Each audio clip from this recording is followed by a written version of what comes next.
आसंतु जिबा श्रीक्षेत्रर परिक्रमा प्रकल्प बुलिबा ପାଇଁ।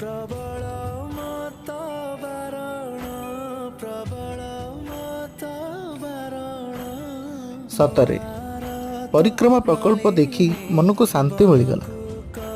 मंदिर चारिपाखरे एक प्रशस्त जगह आ उत्तम परिवेश मध्य आपण मंदिर चारिपटे परिक्रमा करिवार जो अनुभूति आपण मनरे अशेष अशेष शांति भरीदेव। सबु प्रकार सुव्यवस्था सहित मंदिर चारिपटे परिक्रमा करी दर्शन करिवार अनुभूति सतरे नियारा। परिक्रमा प्रकल्पर संपूर्ण वीडियो आम चैनल रे उपलब्ध अछि। दयाकरी एहाकु देखंतु और एहार प्रत्यक्ष अनुभूति को उपलब्धि करंतु।